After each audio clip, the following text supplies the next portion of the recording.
बिहार में विकास होगा लेकिन उल्टा।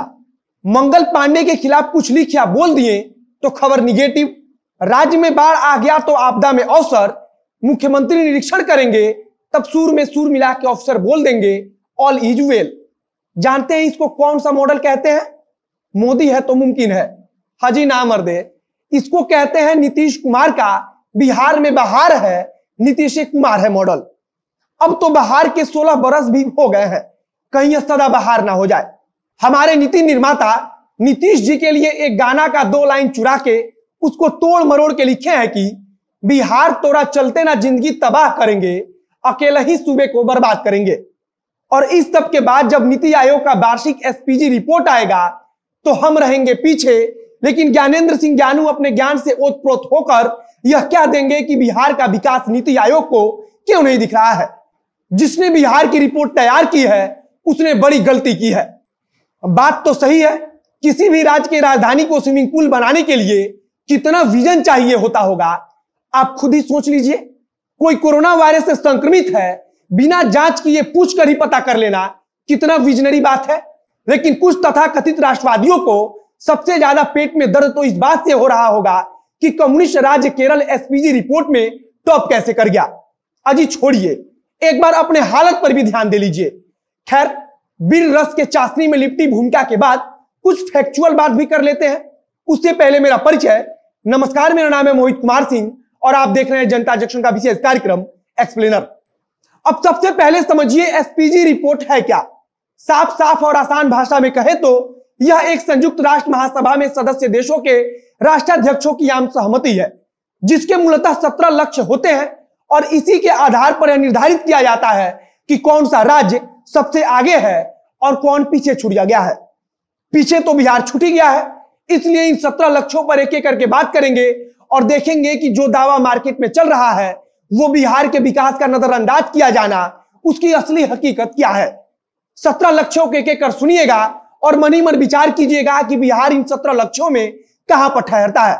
और नहीं समझ पाए तो हम है ये है उसको तोड़कर आसान भाषा में समझाने के लिए।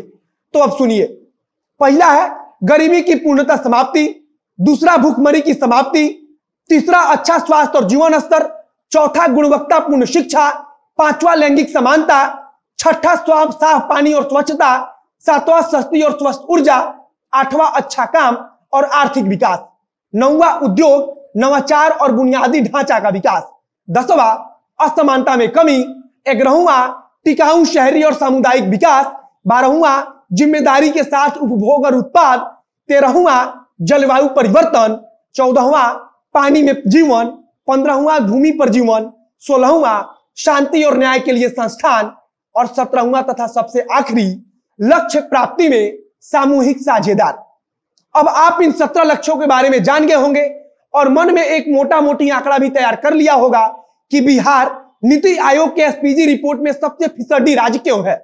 इसके बावजूद हम आपको इन 17 लक्ष्यों में से फिल्टर करके 6 लक्ष्यों के बारे में बताते हैं, जिससे आपको समझने में आसानी होगी कि हम इतने नीचे क्यों हैं और हैं तो इसके जिम्मेदार कौन है। क्या इसके लिए काम नहीं किया जा सकता था? क्या सरकार की मंशा इसके लिए जिम्मेदार नहीं है? बिहार में गरीबी का आलम यह है कि बिहार भारत के अन्य राज्यों के मुकाबले बहुत ज्यादा गरीब है।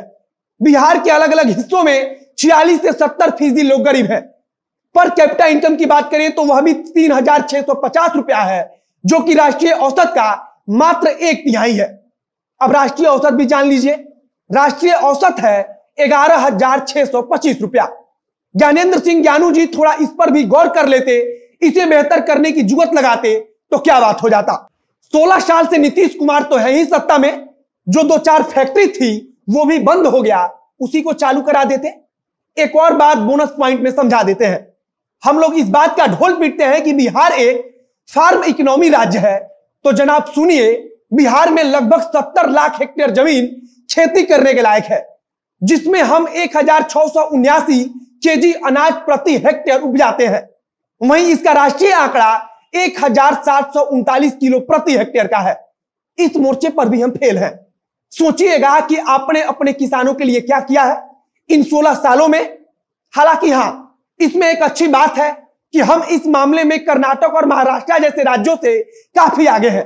लेकिन जरा सोचिएगा कि विकास के पैमाने पर हम कर्नाटक और महाराष्ट्र से कितने पीछे हैं। उनके इंफ्रास्ट्रक्चर से अपने इंफ्रास्ट्रक्चर की तुलना भी मत कीजिएगा, नहीं तो यह तुलना शब्द भी अपने आप पर अपमानित होगा। शर्म कीजिए मर्दे, जरा सा इलाज बचा है तो और ईमान जिंदा है तो कुछ कीजिए। खाली माइक लेकर भाषण देने और 50,000 करोड़ का झुंझुना देने से कुछ होता तो हम कब के लंदन हो गए होते। आगे सुनिए, बिहार का हंगर इंडेक्स अलार्मिंग सिचुएशन में है, मतलब कि खराब है। नीतीश जी सुनिए कि 5 साल से कम उम्र के बच्चों में लगभग 45% बच्चे अंडरवेट हैं। कुछ जिलों में तो यह आंकड़ा 50% के भी पार है। बाकी अब तीसरा पॉइंट है बिहार में स्वास्थ्य व्यवस्था। मुझे नहीं लगता कि हमें आपको यह बताने की जरूरत है कि बिहार में स्वास्थ्य व्यवस्था का क्या हाल है। लगातार हम आपको ग्राउंड से दिखा रहे हैं कि बिहार के कितने अस्पताल वाकई काम कर रहे हैं, कितनों में न्यूनतम जरूरी सुविधाएं उपलब्ध है। बिहार के ज्यादातर पीएचई या तो बंद है या फिर उसमें गाय भैंस मौज लूट रही है। बाकी मंगल पांडे यह कहने से बाज नहीं आते हैं कि यहां सब कुछ ठीक है, टीकाकरण भी हो रहा है, हम पूरे भारत में टीकाकरण के मामले में सबसे आगे हैं। लेकिन सच्चाई क्या है यह हमसे और आपसे छुपी नहीं है। अगला पॉइंट है बिहार में गुणवत्तापूर्ण शिक्षा, और शिक्षा के मामले में हम कितने आगे हैं वह आप इस एनालिसिस से समझ सकते हैं। 2010 में केंद्र सरकार का शिक्षा से जुड़ा एक अधिनियम पास होता है जिसमें टीईटी पास करना अनिवार्य बना दिया जाता है। अब राज्य सरकार और राज्य भर के नियोजित शिक्षकों के बीच गतिरोध शुरू होता है। बिहार की बदहाल शिक्षा व्यवस्था बदहाली की ओर करीब पहुंच जाती है। अनेकों ऐसे रिपोर्ट्स आए जिसमें कहा गया कि बिहार की शिक्षा व्यवस्था पूरे भारत में सबसे ज्यादा खराब है। रिपोर्ट में बताया गया कि बिहार में शिक्षकों की कमी पूरे देश में सबसे ज्यादा है। इन सब के अलावा रिपोर्ट में इन चीजों का भी जिक्र था कि पूरे देश में सबसे ज्यादा, ध्यान से सुनिएगा, अयोग्य शिक्षक बिहार में है। दिसंबर 2018 में सीबीजीए यानी कि चाइल्ड राइट एंड यू नामक एजेंसी की रिपोर्ट को देखें तो पता चलता है कि बिहार के प्राथमिक विद्यालयों में 38.7% अध्यापक प्रोफेशनली ट्रेंड नहीं थे। अगर बात सेकेंडरी लेवल की करें तो बिना प्रोफेशनली ट्रेंड टीचरों की संख्या 33.1% थी। इसी साल के सितंबर महीने में यह जानकारी सामने आई थी कि पूरे बिहार में शिक्षकों के लगभग 2,75,000 पद खाली पड़े हैं। यह संख्या देश के किसी अन्य राज्य के मुकाबले काफी ज्यादा है। दूसरे नंबर पर जो राज्य है वह उत्तर प्रदेश है, वहां लगभग 2 लाख पद खाली पड़े हैं। आप इस चीज से अंदाजा लगा सकते हैं कि बिहार में उत्तर प्रदेश के मुकाबले भी लगभग 75,000 ज्यादा सीट खाली पड़े हैं। यह तो हुआ शिक्षकों की बात और शिक्षा व्यवस्था की बात। अब यह सुन लीजिए कि सरकार ने 2020 और 21 के बजट में शिक्षा के लिए अपने बजट का 19.3% बजट एलोकेट किया था। अगर रकम की बात करें तो इसी अनाउंसमेंट में 14,014 करोड़ रुपया सर्व शिक्षा अभियान पर खर्च करने थे और 2,554 करोड़ रुपया मिड डे मील स्कीम पर खर्च करना है। बाकी आप अपने आस पड़ोस के सरकारी स्कूल का एक बार मुआयना कर ले तो यह तस्वीरें ज्यादा साफ हो जाएंगी। अब अगला साफ पानी और स्वच्छता। अगस्त 2020 में नीतीश कुमार एक संबोधन करते हैं जिसमें वह कहते हैं कि पूरे बिहार के 89 लाख घरों तक पानी इस साल के अक्टूबर तक पहुंचा दिया जाएगा, नल जल योजना के अंतर्गत। उन्होंने यह भी कहा कि अभी तक 51,88,000 घरों में यह सुविधाएं पहुंचा भी दी गई है। यह है दावा, अब जमीन पर इसकी असली हकीकत भी जान लीजिए। गूगल पर जाकर सर्च कर लीजिए नल जल योजना में फर्जीवाड़ा, आपको इतने रिपोर्ट मिलेंगे कि आप स्क्रॉल करते करते थक जाएंगे। लेकिन भ्रष्टाचार का लिस्ट खत्म होने का नाम नहीं लेगा। ईटीवी बिहार की रिपोर्ट है जिसका लिंक डिस्क्रिप्शन में है। आप उस पूरे खबर को पढ़कर इस बात का अनुमान लगा सकते हैं कि नल जल योजना में कितना फर्जीवाड़ा हुआ है। वैसे यह नीतीश कुमार की ड्रीम प्रोजेक्ट है। अब थोड़ा आंकड़ा भी जान लीजिए।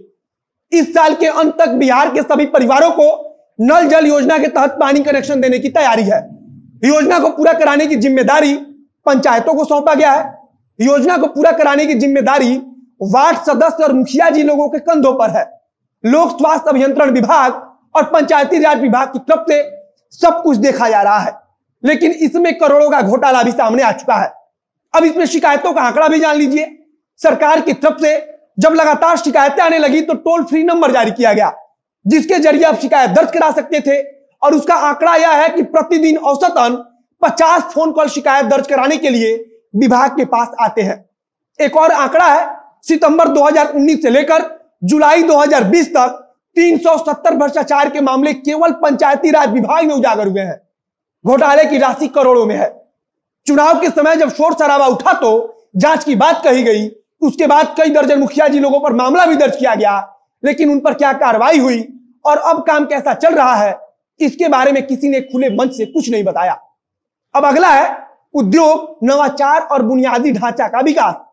बुनियादी ढांचा का विकास, उद्योग, यह सब सुन के समुद्र याद आता है, नीतीश जी वाला समुद्र। एथेनॉल पॉलिसी का खूब शोर किया गया है, तो सुनिए कि एथेनॉल पॉलिसी में उत्तर प्रदेश बिहार से ज्यादा आगे निकल चुका है। यूपी हमारे मुकाबले इन्वेस्टर्स को ज्यादा सुविधाएं दे रहा है और सबसे जरूरी की सब्सिडी दे रहा है। तो अब आप सोचिए कि बिहार में कोई इन्वेस्टर्स क्यों आएगा। नितिन गडकरी से बात करते हुए मुख्यमंत्री नीतीश कुमार ने कुछ महीने पहले कहा था कि अपने पहले कार्यकाल में ही मैं इथेनॉल फैक्ट्री पर काम करना चाहता था। उस समय लगभग 22,000 करोड़ रुपया का निवेश भी मिल रहा था, लेकिन तब की केंद्र सरकार ने मंजूरी नहीं दी थी। तो सुनिए जनाब, अब तो डबल इंजन की सरकार है। 2014 से केंद्र में मोदी जी है। पिछले 7 साल से आपने कौन सा तीर मार लिया है? तीर मारा है आपने बयानों का। चीनी मिल का आपने क्या हाल किया है उसे भी जान लीजिए। आजादी से पहले बिहार में 33 चीनी मिलें हुआ करती थी, लेकिन आज यह घटकर सिर्फ 28 रह गई है। अब ध्यान से सुनिए, आज के समय में बिहार का नसीब देखिए कि इनमें से सिर्फ 11 मिलें ही चालू हैं। एक वह समय था जब बिहार देश में पैदा होने वाली चीनी का 40% अकेले पैदा करता था, लेकिन आज के समय में अब मुश्किल 4% पर आ पहुंचा है। यह आपका उद्योग है, यह आपका कारोबार है, यह आपकी नीति है और यह आपके सुशासन वाली सरकार की मंशा है। आराम से रूम में 20 डिग्री सेल्सियस पर एसी चलाकर सोते हुए सोचिएगा कि आपने बिहार को वाकई में कितना कुछ दिया है। अब वीडियो समाप्त करते हैं। आप लोग शेयर कीजिएगा। कैमरे के पीछे खड़े हैं पीयू चौरसिया और मैं मोहित कुमार सिंह। बहुत बहुत धन्यवाद।